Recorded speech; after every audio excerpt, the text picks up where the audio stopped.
to the known world. Right. Well, with this many talented comedians assembled in one tiny Zoom, I'll be taking a break 5 minutes into the show to do one quick lap in an Escalade around the city of Denver. Okay. Well, let's pause. I'll be wearing a mask and I'll be protected by, well, my entourage. Stop right there, everybody. Hold your energy and excitement and welcome your host, Mike Langworthy. Woo! Thank you. So many. Oh, man. So many people. I am so glad to be here. Except I got a beef. I have a beef with the English language. And I know some of you are bi, tri, and perhaps even multilingual. But I have a beef. I only know a little Latin and a lot of English. And I hate the people who say, I'm so glad to have everybody here. You know, because what you should be saying is, I'm glad, or I'm very glad, or I'm really happy that you're here. But you don't say, I'm so glad, because it's a comparative. I'm so glad you're here with that what? You know what I mean? I'm wetting my pants. If you don't want. I am so glad you're here that I can hardly stand it. But people don't ever do that. They just say, I'm so glad to hear it. And, you know, it's the same people. They're the same people who say, I have no words, which are in themselves words. So if you don't have any words, don't talk. All right. Thank you. It's Rick Siegel, ladies and gentlemen, former talent coordinator at Catch a Rising Star in New York during the heyday of comedy. He made the careers for several people. Then later as a manager in show business, and now lives on a giant pile of cash. I'm just kidding. He lost it all. All right. You made Vinny laugh. Here's what I'm saying. What I'm saying is we've got a great show lined up for you tonight. I have some people that I'm thrilled to see on the show. I have some people that I'm thrilled are in the audience to watch it. When I say thrilled, I mean moderately surprised. And I'm here too. I'm sorry, what? And I'm here too. Oh, yes, Ned. No, Ned, I'm glad that you're here. I'm always glad that you're here. Because Ned's appearances toggle between Wicker Man and Burning Man every week. We never know who we're going to get.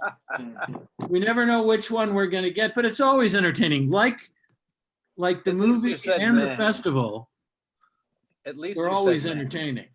But you don't know what you're going to get. No, that's for sure. And like, as Joni Mitchell said so many times, even before Prince died, you don't know what you've got till it's gone.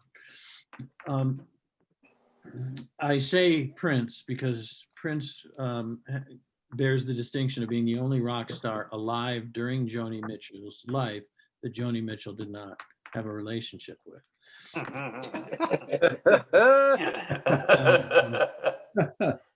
You remember the Crosby, Stills, Nash and Young lyric, it's getting to the point where it's no fun anymore. Mm-hmm. That was their way of saying, Joni, how about hooking up with another band for a while? You could just fuck somebody who's not with us. Maybe sleep with the drummer. Somebody who's not one of the four of us, because our whole thing is harmony and you're bringing the opposite into the group. Hey, Mike, she's looked at life from both sides now. Okay? Has she? Yeah. But has she looked at it from in and out? And still somehow. It's still, that's great. That's great. Well, she is currently on an oxygen tank with Michael from Mountains, and she's just going to be, hissing lawns. I don't know what she's going to do. I don't know. I ran out of references. Sue me. This is the way I do the show. For those of you who are here for the first time, this is it. I think of the things that I want to say.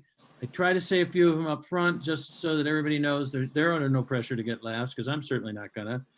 And you get a chance to work on new material. If you have a set that you already feel pretty happy with, you can do that as well. If you've really given up, Ned, and you just want to perform, what? Because this is what keeps you from eating yourself into a coma every night with mashed cauliflower. I eat my pain. Pardon me? I eat my pain. Ah, you eat your pain. Yes. That's great. Eats his pain and his former lovers, like a praying mantis. Ned Wright. Whoa. What I'm saying is that Ned has relationships with a lot of different people, and they don't end well, as a general rule. Bad. It doesn't make him a bad person. Mm-mm. No, other Here's things. what does. A lot of other things make him a bad person. Yes. Not just the thing you just mentioned, which I stepped on, ruining your chance at a laugh. Another thing that I do, for those of you who are here for the new How for the first unusual. time. I'm sorry, what were you going to say? How unusual. Yes, it is unusual. We have some people here that I'm really looking forward to hearing, and some people that I'm really looking forward to having a chance to hear us do what we do. And, it's about 5 after now, so I'm going to bring our first comedian on, who I haven't seen for a while because of the pandemic.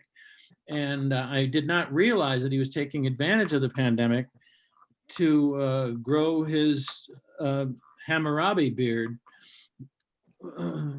and become a member of an ancient Sumerian culture. But I would love you to give a big round of applause to my friend, and soon to be yours, Derek Walton, ladies and gentlemen. Ooh, my man. There he goes. Keep it going for Mike. Hell yeah. I don't know how to do this. I can never sit still. So we're gonna try this out different ways here. And if people can't hear me, I've been doing these. Everybody can hear you. I've been doing these Zoom things for work, and like sometimes I have to turn off the video because of the bandwidth. But I'm not, we're gonna just let me know if I'm breaking up. Picture's coming through good, and so is your voice. So hell yeah, Mike, looking beautiful as always. Good to see everybody. Let's see if I still remember how to do this. Man, remember last year when you'd go out to eat at a restaurant and everyone's biggest fear was being exposed to gluten? Want to remember that? Look at us, huh? Got rid of that gluten-free fad pretty quick, I guess. We're gonna look at the silver lining here. I don't know. Everything's weird. It's tough, especially being in a relationship, during quarantine and isolating, and still, kind of spending way too much time together. Stuff's open, but it's like, do you want to go out? Do you want to do stuff? So I feel like we're still just like driving each other crazy, but there is one good thing that has come of quarantine. I kind of took a break from comedy because of this. So during quarantine, my girlfriend got pregnant, actually. Woohoo! Absolutely. That's a thing, at least. Yeah. Hell yeah. Thanks. Great news on two fronts. Derek Walton is appreciate straight and his girlfriend's pregnant. I appreciate that. Yeah. I mean, it's not mine, but she's letting me split the bill with her. We're all about equality in this household. Nah, I'm just playing. She's my girlfriend's not pregnant. The only thing she's expecting is just for me to do better. That's about all she's. And you've got 9 months. Expecting. And I've gotten way worse. Yeah, you're right. You're absolutely right. No, it has been tough though. We argue, we go back and forth, and tensions are high anyway, right? With everything going on. I feel like we have been arguing a little more lately.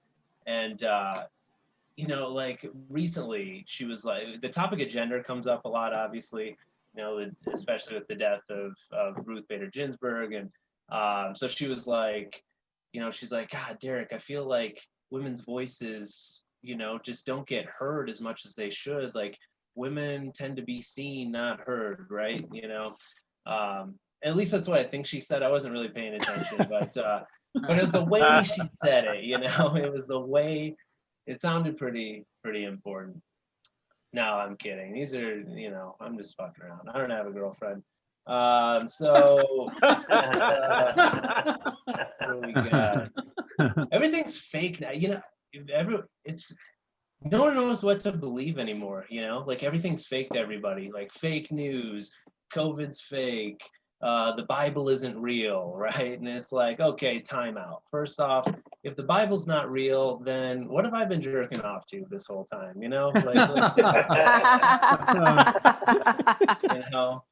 If God's not real, I'll just stop. But another one, pro wrestling, right? Pro wrestling's fake. Okay, time out. if pro wrestling's fake, then how did it manage to ruin my last 3 relationships? Can anyone answer that? If pro wrestling's fake, then why am I going to court for slamming my stepson through the steel cage at the pet store? I don't have any pets, but I'd been drinking that morning, and the title was on the line, you know? Pet store, the pet employee is just like, man, what are you doing, you know? And it's like, obviously, you've never heard of a Hell in the Cell match. I fucked that joke up. Welcome back to comedy, everybody. Oh, yeah, it was stupid anyway. Perfect. Yeah, no, aside from finding Jesus though, yeah, I have actually been trying to find some new hobbies, you know, during quarantine. I'm sure, you know, people picked up new hobbies here. Has anyone just been like, you know, puzzles? Mike, you look like a ship in a bottle type of guy. I'm pretty sure. You picked up a few hobbies. Autoerotic asphyxiation. I just picked it up in the pandemic. Did you try? Hey, dude, They said wear a mask. They didn't say how. Dude, that's funny you said that, because I'm trying to make a video game right now. Mm-hmm. I know, I'm like 2 steps away from owning a samurai sword and starting an insect collection, but I'm trying to make a video game, and the idea I have is I want it to be an action role-playing game where the main character actually dies due to autoerotic asphyxiation. And I'm going to call it Final Fantasy. There it is. I mean, come on, nothing? No, okay. Ooh, That's Andia. It's fine. Someone told me I look like a Turkish slam poet anyway, so I'm not actually really a comedian. Was that the light for a minute, Mike? That beeping Like 2 sound that minutes you ago? heard was for a minute, and that was about 58 seconds ago. Perfect. Well, thanks No so pressure. much. I appreciate you having me. Hey, coming back to the comedy stage. Come back often. Really, seriously. Is this every Monday? It's been every Monday so far. I'm into And Yeah, only I'm good with that, man. $10. Don't need put it to- into your calendar while you're on camera. I need to get back into it. Yeah, you see that? Yeah, I can see. Yeah. You see me fake? The world revolves around Derek Walton. Oh, look. Cancel. No, thanks so much. I needed to 9 every Monday. get back out here. So Note to self. Okay, so anyway, that was lovely. I'd like to hear an audible round of applause for Derek. Ooh. He was a late ad, and he had to put his shit together pretty quick, and he did a damn good job of it, if you ask me. And I still think he looks like a Sumerian wall painting. Nevertheless, that's me. I won't do the act out. Either that or a relief pitcher for the Astros. Astros, by the way, are a baseball team. They're actually a cheating conglomerate that plays baseball, but the way other people play. That's fascinating, isn't it? God. No, I'm serious, because if you guys knew what I was talking about, I would be so very much funnier. Anyway, our next performer is someone whose name sounds really familiar to me. I hope that I'm not introducing somebody that I've seen and that I know, but I don't remember that I know. But I'm gonna go on that assumption that it's just my old senility, because I'm saying, you know, I took English from Shakespeare. I'm an old man. I understand that. Mike, you told us this already. Oh, Fuck. well, thank you, Bob. Damn. Bob Rice, ladies and gentlemen, give him a big hand. Yeah. No, I don't forget much, but his name. He's really, no, Ned's a funny guy. You're gonna hear him later. You Just stay with me. fill me with delight. So please welcome, if you will, our next performer, a man by the name of Carter Zinn. And yes, he has performed here. I do know who he is. I couldn't remember a face with the name. My bad. I'm sorry, Carter. Go. Yay. Yeah. Yeah. Oh no, your video, your audio is not going. Oh, he's a mime. It's okay. Seriously, we can't hear you. We have to figure that out. You know what we'll do? Here's what we'll do. We'll come back, Carter. We're gonna We're try. gonna come back to Carter while he figures out his sound. Houston. I'm going to bring up the performer who's next in line. So welcome to It's the Juggler Than You Theater, ladies and gentlemen. For those of you who've ever been in a comedy club in your life. Next, new to the show. I found out before the show how to pronounce your name, which I was happy about. And also that she's from Does Nashville. that work? Oh, there we go. Oh, good, thanks. Oh, he's on. You're still waiting. Man. You No, can't it's cool. take time. You wait. That's how it works. Yeah, yeah. Carter, just make sure you don't fuck it up between now and 5 minutes from now. That's all. You I'm got saying. it. Not No all pressure. I'm saying, as you'll tell in the ensuing few minutes. At any rate, that's neither here nor there. Please welcome, if you will, and I'm sorry for taking so long to introduce you, Ritu. Ritu Tirhani. Yay. Hey! Hello, American citizens. How are you guys doing? Woo! Good. Good. I'm gonna be a citizen soon. I'm on all the dating apps. Yeah. Okay, well, I do comedy as a side hustle. Being a comedian has made me realize I want to give up on being a vegetarian.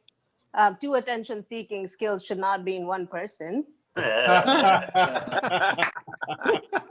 Okay, well, this COVID isolated life has made me scared of death. I don't want to die. I'm worried if I die, who will take care of my Instagram account?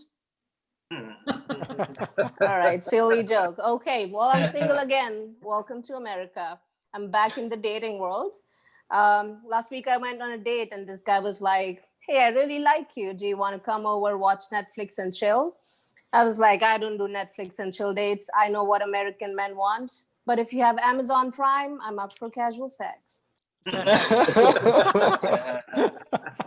Okay, well, I'm new to American. I'm new to American dating, right? I think a lot about my sexual fantasies. I have this wildest sexual fantasy to make love to an American man with no student loan debt.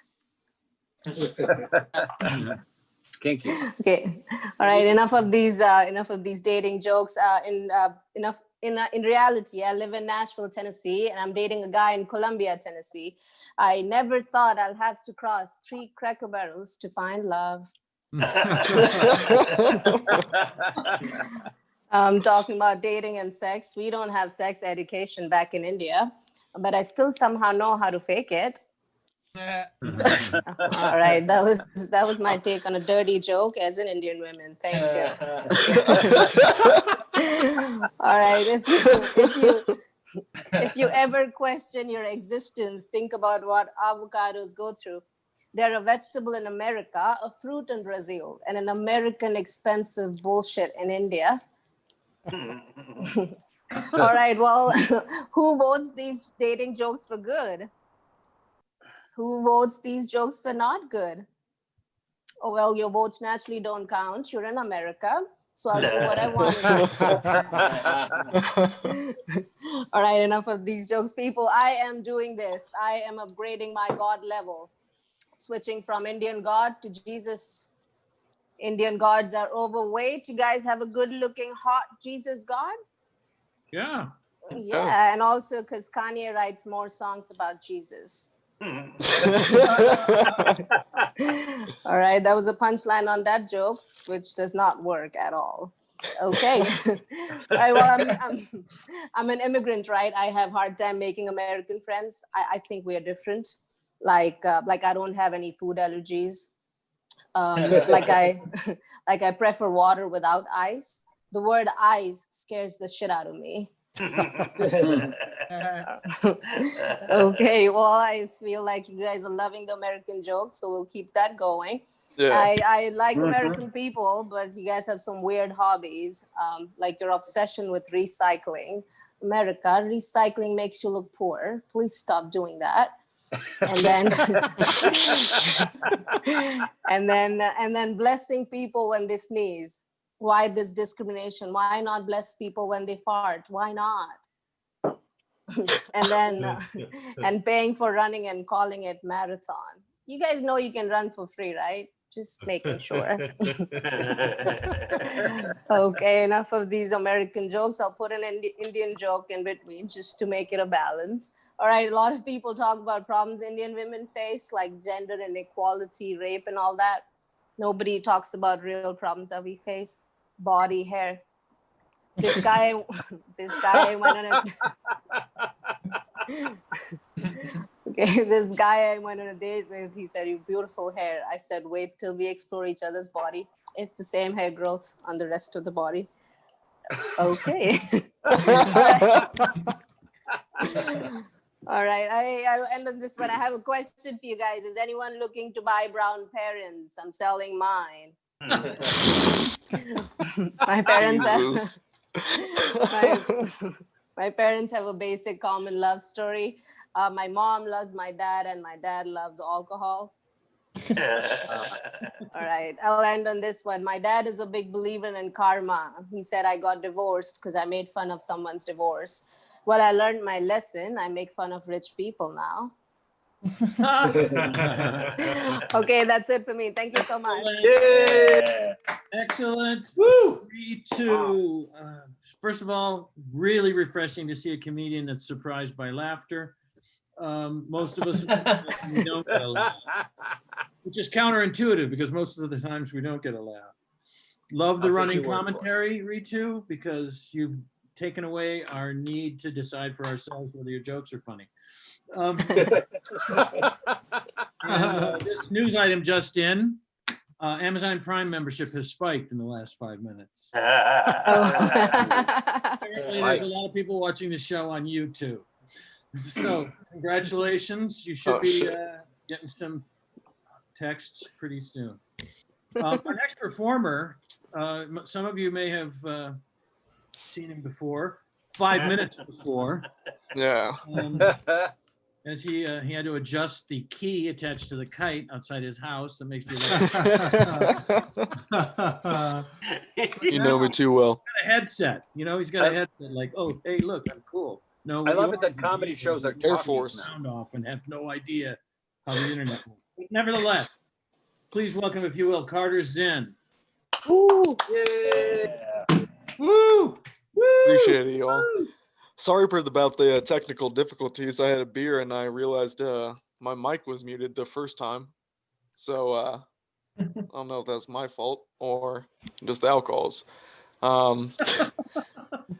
I've only done 3 open mics. I'm just trying to get out there. Just like with the coronavirus, I've like put it off just because don't know where to go, and started like finding like little underground places. Realize that's not really that fun. People have been building backyards and doing stages and everything, and it's pretty creepy. I don't have any written stuff today because with my roommate, I've been fighting with him because he owes me like $1,200, and I've been thinking about that, trying to get that, moving my TV in my room and resetting up my whole room, and it's kind of been going off the whiff. See what I can talk about. Man, did not prepare for this well. Can y'all hear me all right? Yes. Oh, okay, just no laughs. Just talking honestly. You're going to get that. It's a Zoom show. Don't worry about whether you get laughs, man. That Oh, yeah. muted part was hilarious. Just Oh, talk appreciate about it. what's funny to you. Talk about what's funny to you and get used to hearing it a little bit later when Ned's on. Yeah. What? What? But you were saying, Michael, like you were familiarized or not familiarized, knew my name before. That's because I messaged you on Facebook. You told me about the open mic show, and it was going on every week. But apparently, I had to wait like 5 weeks for this thing because it's very popular. So I'm just glad to be on. Thank you very much. Wish I could do better. No. So, I think we're all thinking the same thing, Carter. Don't worry about it. Oh, no, I meant about our Oh yeah. about ourselves. Of course, that's what I meant. I was trying to watch some like Norm Macdonald and Patrice O'Neill and Joey Diaz videos to like get me in the comedy hype before this, but like I just got high before that and then didn't do anything. You know, it's funny, dating. Actually, speaking of dating, I just tried that. Oh, by the way, what you're hearing there is Chuck Roy. Oh, that's Chuck. Roy, who is the poster child for comedy Schadenfreude. World's best laugh. I've been actually trying dating out in the coronavirus times. Not going well. Mm. Been seeing this Got girl. Amazon Prime? No, I didn't buy her. Just seeing her for a little bit. It would be my first girlfriend. I've never had a girlfriend before. And You're kidding. oh no, I'm 23. It's very sad, I guess. Amazing. But I've never felt like getting into that, just because if it wasn't long term, I wouldn't want to just fuck her for 3 days. Right. All right, then. Tried something, did not work well.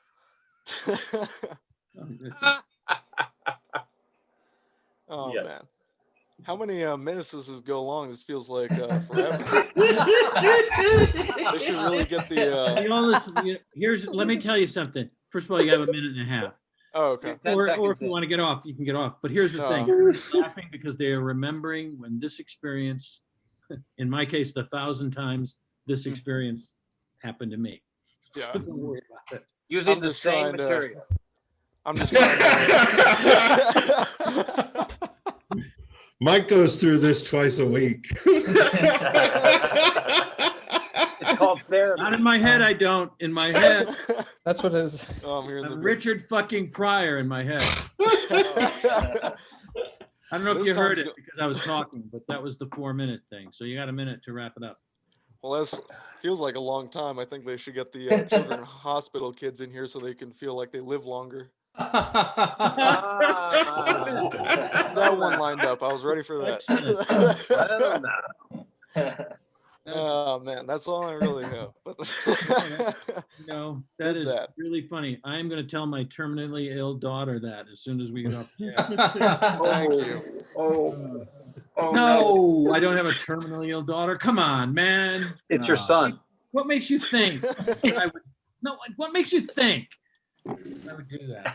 There you go. I would not Well, do thank that. you for having me on. Jesus, of course. Well, I have a terminally ill daughter. I'm not going to tell her the joke because I'm not cruel. Here's the thing, Carter. I want you to come back. I want you to, write something next time, just as a change of pace. And we'll work it out. We'll work it out, man. That's what an open mic is for. Open. It means open. Anybody who's willing to wait long enough to come on the show and do something, yeah, I'm all in favor of it. I am. Definitely jokes work better than just winging it. I gotta tell you, pro to beginner, let me just tell you that. Getting high and not preparing is not going to be statistically your best shot. But Agreed. going forward, you write some jokes, some of them will be funny, or some of them won't. You already have a funny persona, that's great. You already do that funny, hey, I don't know what sound is. Bit. Great costume. You're always going to get a laugh with the, hey, my sound is off. I'm really a mime. Next time, while you're not talking, do this. Pull the rope. I'm just giving you, this is free stuff. This is a I love it, $1 million man. education. Carter. I missed pull the rope. Could you help me with that? Is that thank Pull you. the rope. You gotta get pull the rope. Pull the rope. Pretend that you're walking up a set of stairs, or in my case, we'll do this. Just do this. This is Marcel Marceau on an escalator. Okay, so, by the way, Marcel Marceau was a brilliant mime who died before you were born, Carter. Thank you. He was a delightful guy. Well, he was a French man, so he did most of his mime on his knees. What did he pay you to open? Pardon me? What did he pay you to open? Oh. That's funny. We had a very frank conversation about it. Come on. I just throw this stuff out there. That's all. That's all I do. I throw it out there. It either lands or it doesn't land. Hey, we got a great comedian coming on soon. While we wait for him, let's listen to Paul Conyers. He's very funny, and I know that he's going to make you laugh. Please welcome Paul Conyers. Hey, what's up, everybody? Good to be here. Carter, I'll have that $1,200 for you next week, buddy. You know I'm good for it. So don't worry. Hi, I'm Paul Conyers, and I'm 6'7", and people must think that I know the secret to height, because why else am I asked, oh, how did you get so tall? Well, in 1985, two tall people slept together, and here I am. Didn't have a whole lot to do with it, but thanks for not stopping at the drugstore that night, Dad. Do any of you ever tell people what they should be doing with their height? Because again and again, I hear, man, if I were as tall as you, I'd be in the NBA. As if I'm supposed to be like, God, why didn't I think of that? Right now. NBA, you say, do you know if they're hiring? The minimum salary in the NBA is $540,000. You don't think I checked into that? They'll keep my resume on file. I figured out how to handle all these basketball questions. So whenever I'm out in public, I purchased an Atlanta Hawks jersey. They're an NBA team. Now, I don't know everyone who plays on the Atlanta Hawks, but neither do you. So I just let people waste their day on me. Hey, if you want to look like an idiot chasing a stranger down the street, I'm not going to stop you. I get little kids asking for an autograph. They have no idea I'm just ruining their hat. Like, yeah, there you go, Junior. Don't give up on your dreams. Now, look, I know there are a lot of guys who can be very sensitive about their height, especially guys who have none. And we need to call them what they are. We need to call them 5'11". But ladies, you need to take it easy on the short guys. I saw a woman tweet the other day, hey, what do you call a guy under 6 feet tall? A friend. Oh, ha, ha, ha. You ladies think you're so clever. Well, let me tell you something about these guys under 6 feet tall, okay? They are adorable. All right, listen. These munchkins, they are just the salt of the earth. They're just like us. They get out of bed. They put their Gymboree overalls on, one chubby misformed leg at a time. And I just want to say, if you are a short guy, don't let anyone keep you down. God's already done that. And if you're at a bar and you see a girl, hey, shoot your shot. Give it your all, because nothing warms my heart more than when I see one of you Keebler elves waddle over to a girl, just kind of tap her on the top of the leg. Like, hey, excuse me, can I buy you a drink? I was standing on my bar stool and I noticed you. Can I buy you a shot of apple juice? See, again, not as many guys are laughing, but the women seem into it. That's fine. That joke has gone much worse. One time a guy stood up and said, I'll be waiting for you outside. Where are you going to hide from me when you're not on stage? There are plenty of places I can hide from you, sir. I've got like a roller coaster, rated R movie, McDonald's besides the play place. I mean, the possibilities are endless. All right, guys. Hey, that's it for me. I want to keep it short. Thank you so much. That was fun. Ooh. Yeah. Awesome. Better than mine. Uncharacteristically, Paul decided to keep it short for a change. I know. Yep. Ironic. Next break short because I got to get back to my job. Usually it goes long. Standing on Paul Conyers' lawn. 5'11", and I have never had problems with my height with women. All right. What are your problems? My length has always caused a problem. That's the issue. But you know what? That's all right. Great job. One more time, big round of applause, Paul Conyers. I feel Thanks, privileged guys. he came in and decided to give us a short set tonight. That's not a setup. It's just I feel privileged about it. Why? Low self-esteem. Nevertheless, our next performer is one of our regulars here and a guy that I like very much, and I know you will too. I know I've said that before, but this time I mean it. Please welcome Sukumar Vijayaraghavan. Hey, well, I thought I would give you all an opportunity to hear Chuck's armpit farts. So, Hey, if he didn't I break have- him out during Carter, he's not breaking him out tonight. Will somebody mute that guy? Carter, I'm kidding. So I have another rant today. So I figured that as I seem incapable of modulating my voice, all my sets will now come with emotion footnotes, a sort of verbal emojis. So our daughter is adopted, and anyone who knows about the process of adoption knows that it's an extremely tedious process. It takes a lot of time, mountains of paperwork, workshops and social worker visits and so on. And that's complicated. On the other hand, 15-year-old Debbie, who lives in a trailer park in the Ozarks, is pregnant and nobody asked her a question. Other than the couple of times she was in Jerry Springer, nobody wants to know what Debbie was thinking and how she's going to take care of the baby. She has no job, no prospects. At least if she had been born 2,000 years ago, she could have started a religion. So we needed to provide about 5 years worth of tax returns. And believe me, if any one of them had a tax bill of $750, we would have been rejected by them outright. In addition, we had to go through 20 hours of workshops where the theme was to scare the shit out of everybody. So one psychologist showed a picture, a brain scan of adopted kids, and claimed that adopted kids have holes in their brains.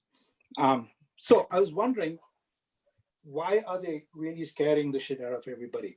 And it occurred to me that they were just trying to drum up future business, because everybody who left that workshop was convinced that their kid would have some major defects, the social sensory deficits, attachment disorders, or fetal alcohol syndromes. And so after we got our daughter, every time my daughter threw a tantrum, I was convinced that she was autistic. So that's not something that anybody tells to a pregnant woman under normal circumstances. So though you can have an equally long list of problems that could happen with biological kids, ranging from gene mutations to your kid just being a congenital asshole.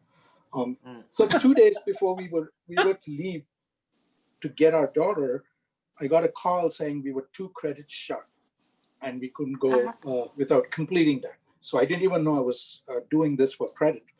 I would have prepared better. So I was told that one way I could make up those credits was to attend a CPR workshop for babies. So I showed up at the workshop. There were about 10 of us. Each of us got a doll to get some hands-on experience. And the guy next to me seemed extremely nervous, and he was sweating. And I figured he must have just attended his 20-hour workshop. So it turns out that you can't thump a baby's chest to Bee Gees Staying Alive as you normally do for adults. You have to use your fingers and do gently. So we were all doing this while the guy next to me probably pressed too hard, and the head of the doll came off. And He gave a horrified scream, ran out of the room, and I could hear him puking in the trash can outside the room. So I'll stop there. That's my set. So thanks. Oh, Yeah. Sukumar Vijayaraghavan. Ooh. I'm starting to get to where it's like rhythmic, you know. I'm feeling a little Lil Wayne-ish when I introduce him. The next level is you give him a nickname. Uh-huh. The amazing thing is that Sukumar Vijayaraghavan Is his nickname? yeah. Yeah. Oh my God. His real name is a little bit longer than that. Actually, it's a stage name. Yeah. We go for the racist jokes as often as possible here. That's Right here. You're going to be born in white privilege. Flaunt it, baby. Flaunt it. Hey, but anyway, I didn't mean that. I didn't. Our next performer, his actual name is Dead Air. So why don't we just bring him on? Dead Air, is it Mailer or Mahler? I would prefer Mallor. Maller? Okay. Dead So Air Mailer.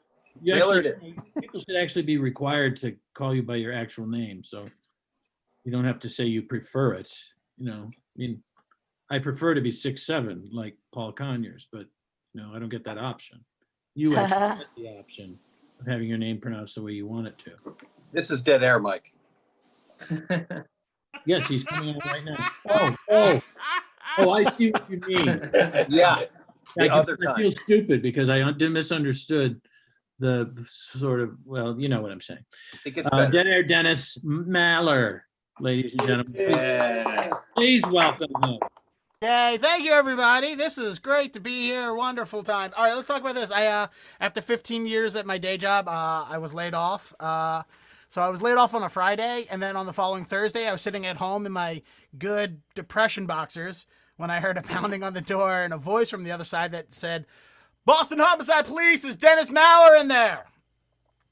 And my first thought was, if they only said their name, they had a better chance of me opening the door. Second thought was, this is my Law and Order moment. This is like Briscoe and Green coming to talk to me because I'm the last to see someone alive last night, and they have a few questions for me. And I can only hope I'm the red herring at the beginning of the episode, because I know if I'm guilty and I try to run out that back door, I'm going to get clotheslined by the rookie. And he's going to say something quippy to me like, "Looks like you just got hung out to dry." By the way, I can we all agree that like an Ice-T impression is the least racist impression to do of a black man, right? That's the least stereotypical one. Okay. So I'm talking to him, and what had happened was my former employer called the police to come check on me because they were concerned that I was going to come, after being fired, shoot up the building. All right, now let me explain. I would never do that. I'm not a violent man. I didn't make any threats. I would never do that. I don't own a gun or anything like that. But I understand why my former employers would think that because I do have resting mass shooter face. Like, if you see this face in the newspaper, you know somewhere in that article will contain the phrase "in his manifesto." Talking to him, what had happened was when I was fired, I had left the building, and I pulled my phone out and I wrote a tweet and I said, "I've always envisioned what my last day at my job would be like. After 15 years, I always thought it would be a day of optimism and looking to the future. Unfortunately, today is that day, and all I can think are feelings of retribution." All right, now, I know now retribution was the wrong word. What I meant by retribution was I want to, like, flip a desk as I was being escorted out of the building, okay? Not commit genocide. Like, in the span of 6 days, I went from redundant workforce to domestic terrorist. So I'm talking to police, big misunderstanding. I even said that, I was like, "Look, it's been 6 days." And like, "Yeah, we got the call on Friday." I'm like, "It's been 6 days and you're now just checking in with me?" They're like, "Yeah." Like, isn't the waiting period for a handgun 3 days? Officers, if I was going to come shoot up the building, I would have done it by now. And they're like, "You make great points here." So I did level with them. I was like, "Look, I will admit that I did not take my firing very well. I haven't left the house in 6 days. My eyes are puffy and red because I've been crying for 6 days. I'm still wearing the same boxers I wore 6 days ago. I'm literally at this point more a danger to myself than I am my former coworkers." And that's when this welfare check became an actual check on my well-being. Like, police showed up expecting to take away my guns, and they left with my shoelaces. You know what it's like to be cleared of a crime you couldn't commit because you're too depressed to commit it in the first place? Please you're upbeat about it. Awesome. All right, you know what? That's everything on that subject I want to talk about. So I appreciate it, everybody. Thank you for being here. Have a great night and get home safely. There, Dennis Mallard. Dennis, what is it that you got laid off from? If you don't mind my asking. I worked for iHeartRadio. That's where all this equipment came from, actually. Oh. This and what I could fit under my coat when they escorted me out. Yeah. You must be wearing Paul Conyers' coat. Anyway, all right, iHeartRadio. I'd love to know more about that. Come back. Oh, Hey, back hello. and do the show again and tell us about iHeartRadio because that's pretty interesting too, in its own right. Another little tip for Carter. Maybe you got a job. You could talk about that. Anyway. Pets are funny too. Pets. Oh, pets. I thought you said that's so funny too. You were Oh, all of a no, sudden you were no. doing a 50s Disney Italian restaurant owners bit. I was saving that for my set. Now, you know, oh, you're gonna save that. Yeah, you don't bring out the big guns before the introduction. That's my big closer. Yeah. It's kind of a racist medley. Oh, that'll be great. Yeah. You can do Stromboli, then go into the lady. Give the people what they want, Mike. It'll Give be the people. You give the people Uh, what they want. Huh! Please welcome Ned Rice. Ned Rice. Yay! Woo! Thank Come on, you. man. Thank you so much. So I guess you probably heard about President Trump getting COVID. He's left the hospital, and that can only mean one thing. They don't get Fox News at the Walter Reed Hospital. That's the only possible reason for him leaving. Now here's the COVID numbers for today. Testing is up 19%. Positive tests, I'm afraid, are up 33%. And that's just at the White House. That gives you a sense. It's a small, and this is sort of sad. The press secretary, Kayleigh McEnany, has tested positive for COVID. So apparently you can get COVID from blowing smoke up the other person's ass. So be careful. Just wear a mask. Just use common sense. That's all I'm saying. Hospitals, you know, it always cracks me up when I hear that a celebrity, usually one that's in trouble, has been hospitalized for exhaustion. Have you ever heard of such a thing? Honey, I'm so tired. I've never been this tired. I'm absolutely exhausted. Call an ambulance. It's time for me to go to the hospital. Hours later, the doctor comes out to the waiting room. Ma'am, we've run a series of tests. Your husband is, we've ruled out cancer, heart disease, diabetes, stroke. Your husband has tested positive for exhaustion, though. Looks like we caught it just in time. We've read him a story and got him some water. He said his prayers, and we checked under the bed for monsters. And if he can just get through tonight, he's going to be fine. That'll be $24,000, please. That's it's not funny, but it's kind of thought-provoking, I hope. Let's go. Let's go from there. Yeah. Is my sound on at all? Sadly. I heard about the president on NPR. I listen to NPR every morning. And, you know, it's funny because nowadays politics and sports are kind of overlapping a little because of current events. And so now NPR is covering sports. How cute is that? Come on, that's adorable. Turning out a basketball, that's the one with the big orange ball. Last night, the Los Angeles Lakers beat the Miami Heat. Of course, Miami Heat being a direct result of global change.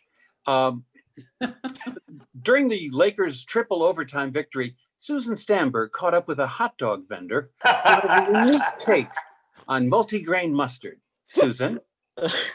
Thanks, Rachel. You know, NPR, just you do you. You shouldn't cover sports. ESPN does not have a White House bureau. You should not cover sports. It's not good for you. It's not a good look. Wow, it's getting quiet in here. I got another They don't want to miss anything, Ned. That's what No, it it's is. important. Yeah, I know you're all please, this is all going to be in the transcript. I got another email today from Mike Lindell, the My Pillow guy.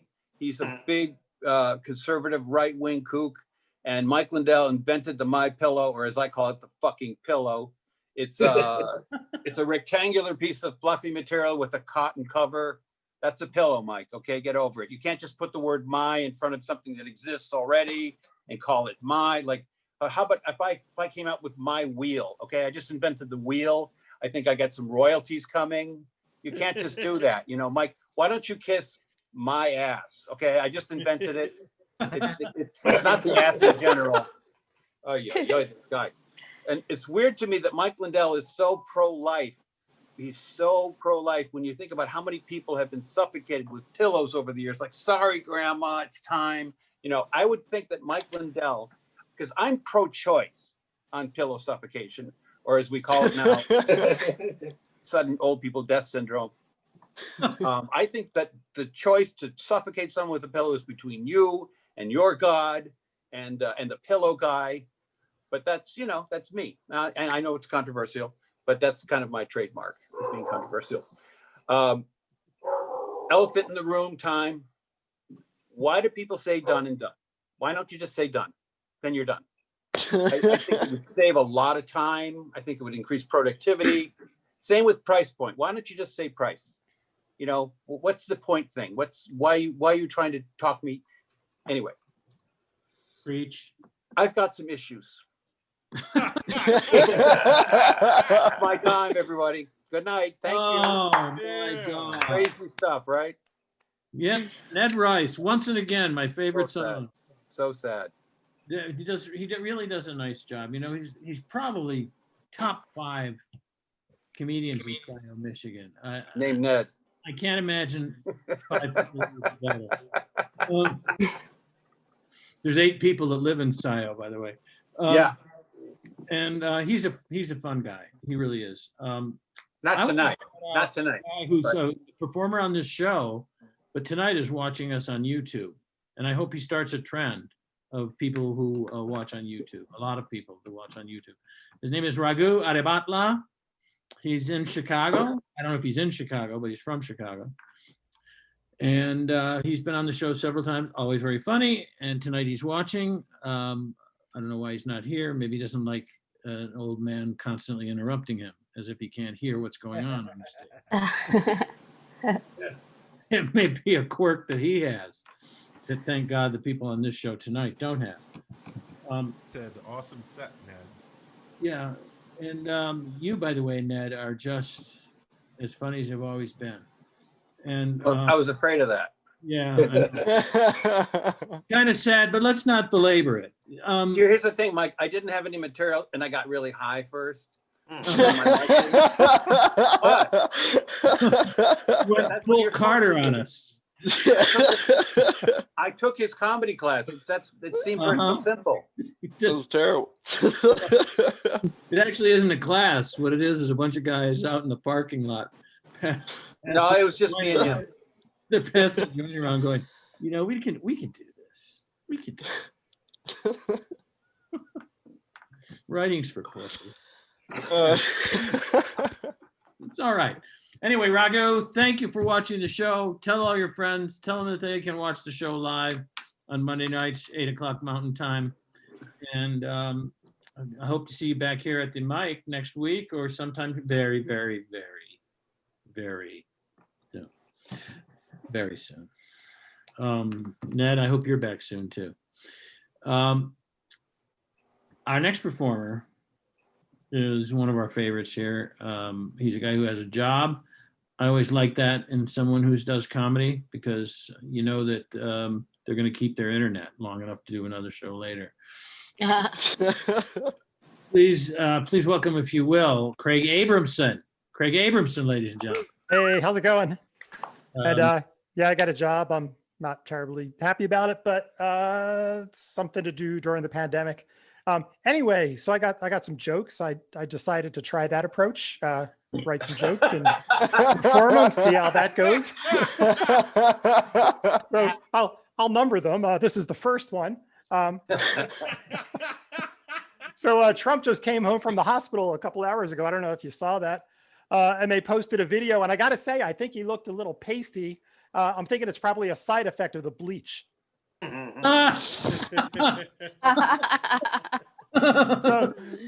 I don't know why they don't just declare war on the virus. I mean, we have the war on poverty, the war on drugs, the war on terror. I mean, if we declare a war on the virus, then we can spend tons of money on it, like we probably should be doing. But more important, we'd have an excuse for screwing it up as bad as we are. Yeah. Sorry, political humor, whatever. Laughter mixed with tears. Yeah, it masks it. All right, so the dinosaurs, I've been thinking a lot about this. The dinosaurs, I don't think they were killed by an asteroid. I mean, I think that was part of it. The asteroid killed up this huge dust cloud. They told the dinosaurs they should all wear masks. They didn't, and they all died. Okay, let's. This is an open mic, right? This is okay. Oh, gotta try them out. This is why that other dude does. One out of three. Yeah, 1 out of 3. So it's not Don't bad. worry about it. This is why the other guy didn't write him because this happens. Anyway, so I've been married 30 years and happily, we still like each other, which blows me away. I mean, never before have I made such a good decision with such bad data. Whatever. It was funny at the bar when I said it to my friend, and he said you should use that in your act, and I am. And way to brag about having. Yeah, it didn't really go that way. Anyway, I met my wife computer dating a long time ago. I took her on a date and we went back to my house and played Donkey Kong on the Commodore 64. I think I kind of screwed that one up too. Let's see. All right, let's try another one. I hope when you get into heaven, you get credit for treating your pets well, because I don't think I really did very good with my kids. Yeah. So my kids had a lot of issues in high school, but our dogs crushed obedience school. All right. So this I'm having a great time. I'm too. Good. Okay. One person. Anyway, hey, so this is what it's like to get old. I used to smoke a lot of weed in my basement. Now I smoke a lot of brisket in my backyard. Woo. And, back in the day, I had a bong. It was so big, I had to have my friend on the other side of the room light it. Now I have a smoker made out of the bottom half of a 50-gallon drum. Me and my bong both got shorter and wider with age. Nah, I do like to smoke a lot. And, smoking weed's legal now. But what if smoking brisket wasn't? You get pulled over, the cop walks up, I roll down the window and he leans in and he's like, yeah, smells like hickory in here. Shines the flashlight around the car. What's that in the ashtray? Are those burn ends? So I figure I'll offer him some, maybe he'll go away. And he's like, no luck, I'm a vegetarian, get out of the car. All right, that's all I wanted to do tonight. Thanks a lot, guys. Yeah. And his name was Oh, Smokey. man. That's the weird part. Yeah. Thanks, Craig Abramson. Come on, give him a round of applause. Let's go. Thanks, guys. Unmute yourselves. Thanks. No problem. I want to talk about a couple of things that we do in addition to comedy here at Comedy Central Productions, also known as You do comedy? Comedy Shows Incorporated. All the shows that we do help. Burn. I beg your pardon? Oh, I'm sorry. I'm sure it was hurtful. So congratulations. But I missed it. It's okay, your mic's up. Our Elevating Connections is up on your screen. Elevating Connections is a charity that we're plugging tonight because all of our shows give a portion of the proceeds to Elevating Connections, which is a charity that helps kids in foster care who have been separated from their siblings reconnect with their siblings while they're in foster care.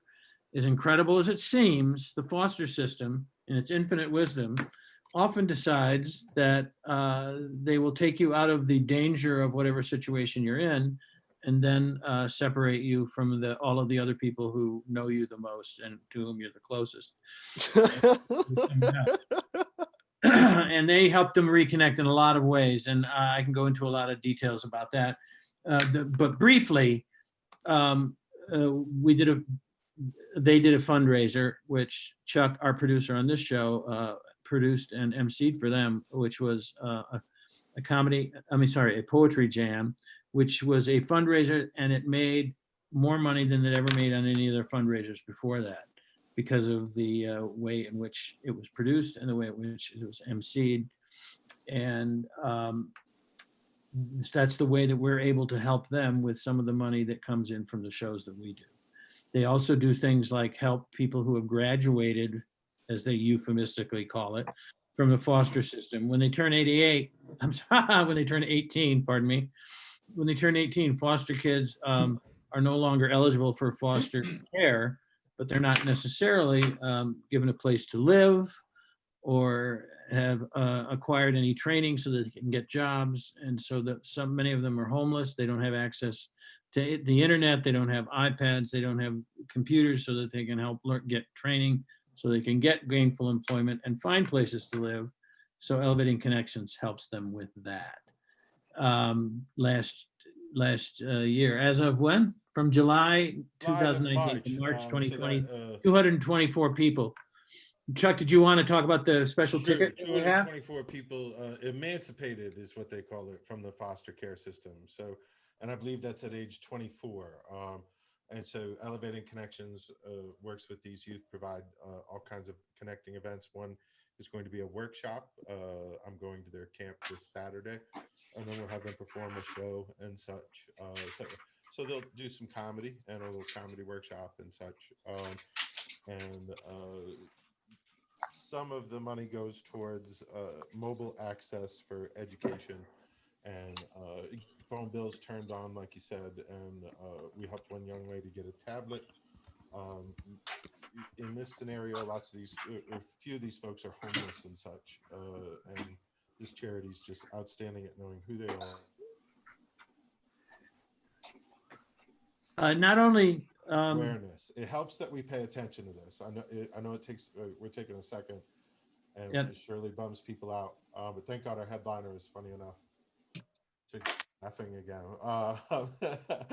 But yeah, we're glad to help this charity, and I'm going to transition to Mike's favorite charity, which is our goal is to raise enough money to take the youth from Elevating Connections to see a play Mike wrote for.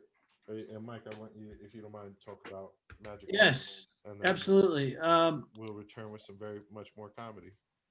My family moved to Denver because I have a special needs daughter who loves musical theater. And there are only a few places in the country where someone who is developmentally disabled gets an opportunity to do meaningful things with theater in general and musical theater specifically. Magic Moments is a group that puts on a full-length musical every year with a large cast between 150 and 175 people. About a third of those people have special needs that range from almost not noticeable to completely impacted to the point of being nonverbal, perhaps wheelchair bound. And they find a way to make everybody who participates, no matter what their age, no matter what their skill level, no matter what their developmental level, an opportunity to perform in a meaningful way in the show. They aren't just window dressing. I have been helping to write the show for the last several years. And here's the beauty of the show. First, because of our work with Elevating Connections, we're raising money to be able to send some people from that organization to our shows. Secondly, the shows themselves are actual musicals, but we get all the music from ASCAP and BMI. So you can be sure when you go to the show that you will be entertained by the music, because all of the songs are either hits or famous Broadway songs, which the lyrics of which have been repurposed to help the plot of our show. So they range from really funny to very moving, the shows. And each one gets a little better because each one they let me do a little bit more of the writing. And not that I'm egotistical or anything, but anyway, you owe it to yourself. Go to magicmomentsincorporated.org and look and see what they do. There's some inspiring pictures and videos there. Make a donation to them, and we also make some donations based on our income on this show as well. But go and donate to them directly. Buy tickets. Go to see the shows. They're great. You'll walk away really entertained, and you will have done something good for people who often don't get good things done for them. Now, our next performer, I was a little worried there when you said at least the headliner is funny enough to get us back laughing again, because I thought you were going to make me finish the show. But it turns out, No, we got a real comedian. and I said, I can't possibly live up to that. But anyway, our next performer actually is funny enough to get you all laughing again. Yes. Lovely man. Well, he's not a lovely man. He's fine. He's all right looking, but but he's smart and a good guy. So very funny. So please welcome one of the few performers working in comedy today, named after an Ivy League school, Yale Hollander, ladies and gentlemen.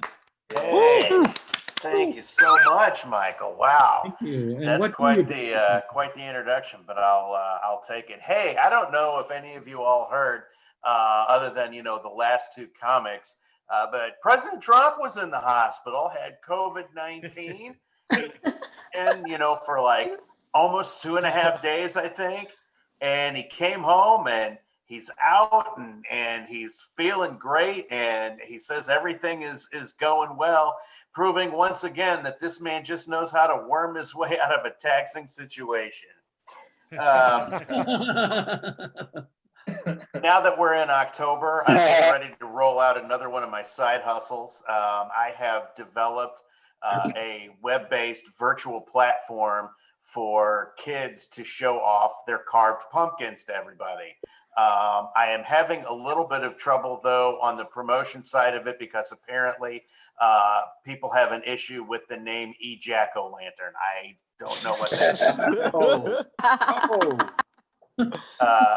Taco Bell has taken a number of very popular items off of their menu, and people are absolutely losing their shit, which is pretty on brand for Taco Bell, actually. That's what Taco Bell does best, gets people to lose their shit. I was in a hardware store last week. Please hold your applause. And I was walking through like the herbicide and pesticide aisle, and there's a product on the market called Roach Doctor. And the tagline for Roach Doctor is guaranteed to kill roaches. I don't know if they understand what a doctor is supposed to do. I mean, it's either that or the name at one point in time was considerably longer, but the Kevorkian estate made them stop using it. That's the only thing that I can really think of there. I had a traumatic experience at the mall last weekend. I went to go pick a few things up, walked into a department store, and there's a sign right inside the entryway to the department store that says no fat guys allowed. Okay, it didn't say that verbatim. What it said was escalator to men's department broken. But I mean, one half dozen the other. Have you ever taken a shit so big and it's been so strenuous that when you're finished, you actually remember like trivial bits of information that you thought you had forgotten? Just sitting there and just, grunt one out. Oh, Joe Cap was the quarterback for the Vikings in Super Bowl IV. Thank God. I love this mic. This is this show. Mike, you're okay too. But I love this. I love this show. It's great. I feel really comfortable with the whole Zoom thing. It's been awesome, but I do miss the spontaneity and the unpredictability of going to a live open mic. When I first started doing comedy, my aunt and uncle, both of whom were 98 years old at the time, insisted on coming out to see me. And I did not know that they were going to be at this particular mic that I was at. But sure enough, I'm sitting in the showroom and they come walking in, dressed to the nines like they were going to see Sinatra at the Copa. If you don't know what the Copa is, ask a grandparent, I suppose. You don't know who Sinatra was, go fuck yourself. Okay. She's wearing a gold lame dress, looks like a little Jewish disco ball. He's wearing a suit that probably hadn't seen the light of day since Eisenhower's first inauguration. I knew that there was going to be an issue. There was going to be an embarrassing moment between them and one of the comics.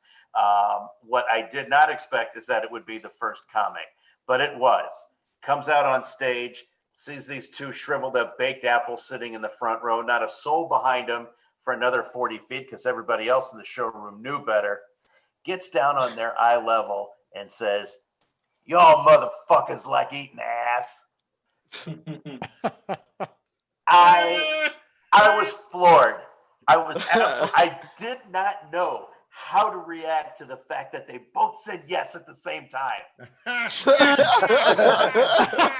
They are 106 years old and still going strong. They've been married for 74 years.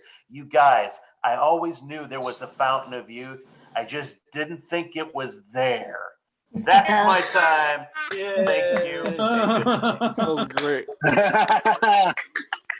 You know, ordinarily I don't like an eating ass bit. I got to be honest with you, but you went a different way with it, and I like that. Thank It's you. a matter of taste, Mike. Okay, Ned, you're banned. Yay! Yeah, like Mission someone comes to accomplished. your house with a fucking gun and handcuffs and says, "You're doing the mic tonight." All I'm saying That's is, how I Yale, get the you show got me good there with the, "Hey, Mike, you're okay too." You should put that joke on your resume when you're looking for something else to do on a Monday night. I was once invited to see Sinatra at the COVID, and it really wasn't the same experience. I'll be honest with you. First of all, it was his son. Secondly, everybody was wearing a mask.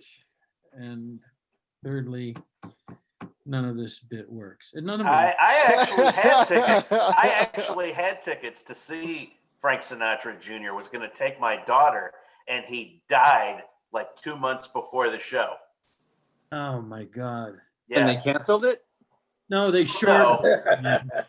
No, No, but we wound up going to a hockey game instead. I he think. only did one set because he was dead. Of course, they canceled the show. God, Ned. I don't know much about this What I'm trying to industry. say here is that we've had a lovely time this evening. I know I have. Carter, you got a chance to hear what the laughter of 1,000 comics remembering the first time they ate it sounds like. Ned Rice got laughs. What can you That's say like a about that? fucking Halley's Comet sighting by itself. And you got a chance to listen to Ritu Tirhani, who is very, very funny, and Yes. let us know when we should and when we shouldn't laugh, even if we thought the joke was funny. And I think that's important. It's important That's to helpful. that the comics know where they're headed. I'd like to thank Akib Merchant, but he fucking canceled on us 15 minutes before the show. So fuck.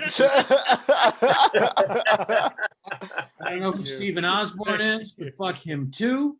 Katie Blue, there is that scenario where in the case of an apocalypse, we have to repopulate the planet. So she's fine as far as I'm concerned, even though she didn't show up for the show tonight. But Dead Air Dennis Maller, what can I say? I heart radio too, but I don't heart unemployment. Sad clown. Anyway, Sukumar was great. I really enjoyed everybody. Yale, you were awesome. And I guess, Chuck, we have done a show. Derek, welcome back, by the way. Keep doing stand-up. keep working on your man trying to escape from a hedge impression.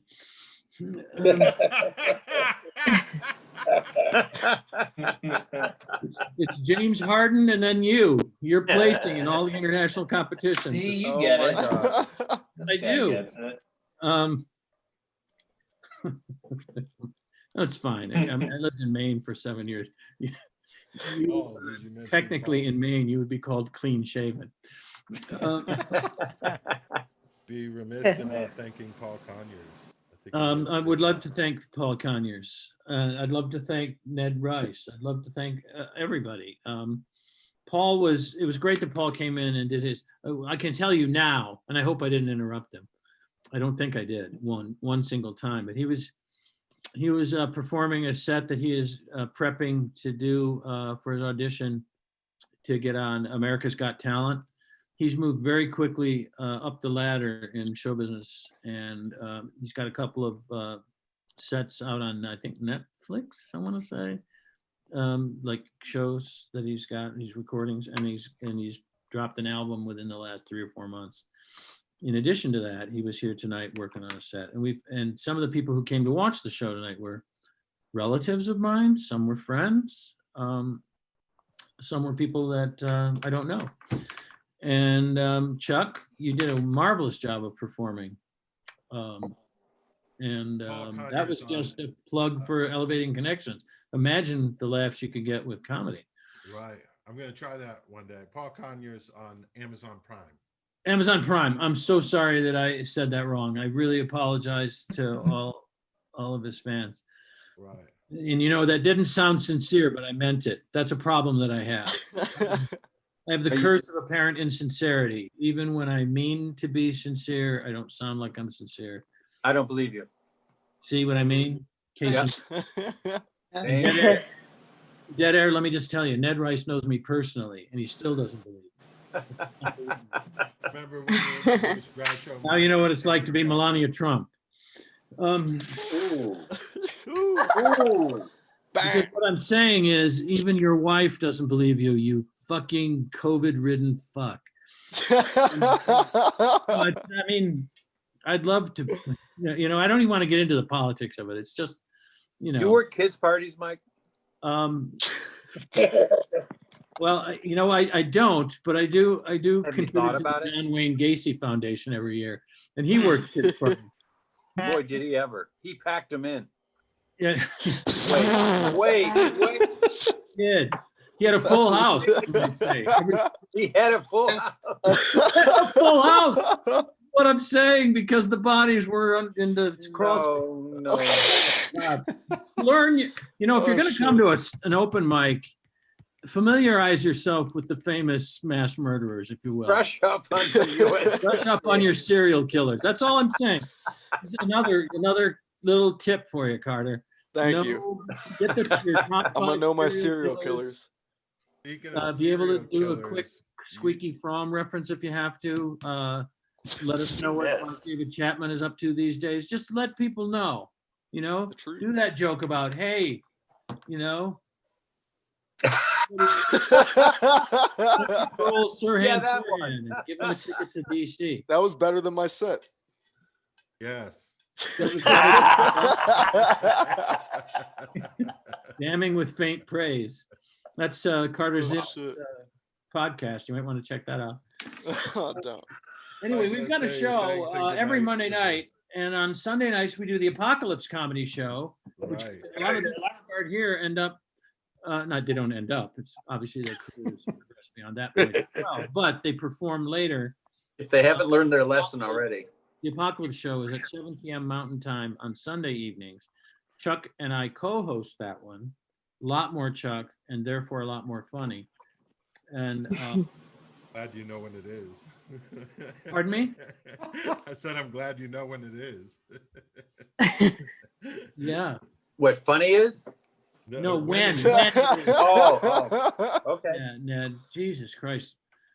The funny thing is, he's that deaf, and he's saving up for cataract surgery. What an idiot! That's the kind of unclarity to the concept that he brings to his comedy every week. I No, hear ya. come on! I love this guy.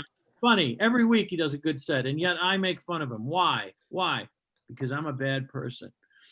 I don't mind admitting it. I'll tell you how bad I am.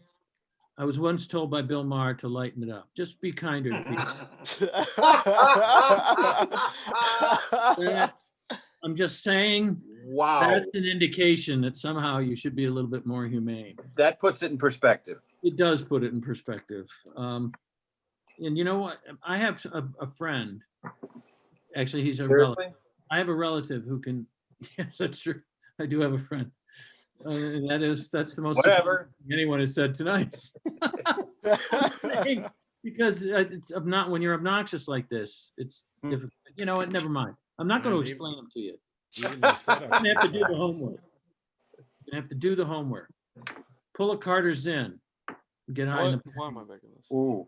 So anyway, what I was going to say is I have a friend who can do a Rubik's Cube in 17 seconds. And there was a closing to it that was going to be hilarious. I got lost in the ad libs. I don't know what that is, what that closing is yet.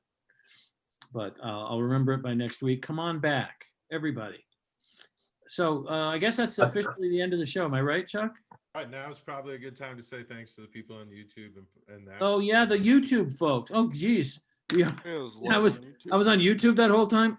Oh no. So embarrassed. Now the public.